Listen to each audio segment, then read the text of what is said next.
Ohayou gozaimasu. Bonjour à tous les amis, aujourd'hui on se retrouve pour une toute nouvelle vidéo. Celle-ci est assez spéciale car en ce moment au Japon c'est la Golden Week. Vous en avez peut-être déjà entendu parler, dans le cas contraire je serais ravi de vous en parler.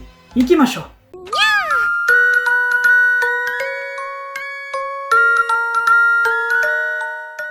La Golden Week, Golden Week en japonais, se déroule, du moins pour cette année, entre le 29 avril et le 5 mai. Et elle réunit 4 jours fériés importants.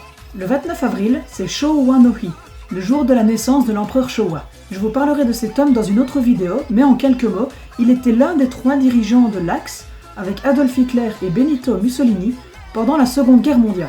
Il a eu une grande importance politique et il fait l'objet de beaucoup de travaux historiques. Son règne est le plus long de l'histoire japonaise. Il a régné 62 ans. Ce fut donc l'ère Showa, de 1926 à 1989. Le 3 mai, c'est Kenpo Kinenbi, le jour de la commémoration de la Constitution. On l'appelle aussi Constitution de 1947 ou d'après-guerre. Les principes de la Constitution sont la souveraineté populaire, la protection des droits fondamentaux et la paix perpétuelle.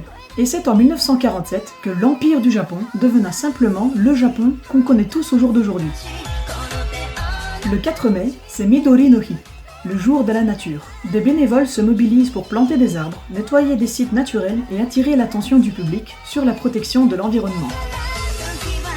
Et le 5 mai, c'est Kodomo no Hi, le jour des enfants. Enfin, on dit jour des enfants, mais c'est surtout celui des garçons, car à partir de l'ère Kamakura, la société japonaise s'est militarisée. Les samouraïs se sont emparés de cette tradition et elle devena donc ainsi la fête des petits garçons.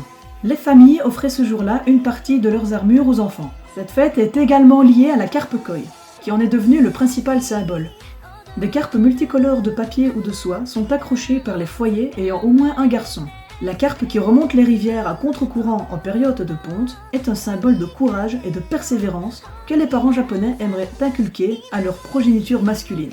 Ces rites symboliques permettent de souhaiter bonheur et santé aux enfants. Purification, croissance, force, courage et persévérance. Des qualités que l'on espère particulièrement chez les garçons. Et voilà les amis, c'est la fin de cette vidéo sur la Golden Week. J'espère qu'elle vous aura plu et que vous aurez appris beaucoup de choses. Ce fut un plaisir pour moi de vous en parler. N'hésitez pas à lâcher un petit pouce bleu et à vous abonner à la chaîne si la vidéo vous a plu. Vous pouvez aussi m'écrire un commentaire avec votre ressenti sur la vidéo ou même me suggérer l'un des prochains thèmes. N'hésitez pas aussi à rejoindre le groupe Facebook que j'ai créé, La Culture Japonaise pour les Nuls.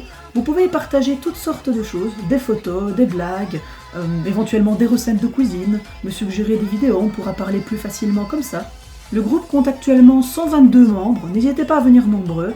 Il y a beaucoup de gens qui sont ravis d'apprendre la culture japonaise et qui ne la connaissaient pas avant. Et nous parlons de thèmes divers et variés, donc n'hésitez pas à nous rejoindre, le lien est dans la description. On se retrouve très bientôt pour une prochaine vidéo. Allez, salut tout le monde, c'était Chibi-san. Sayonara!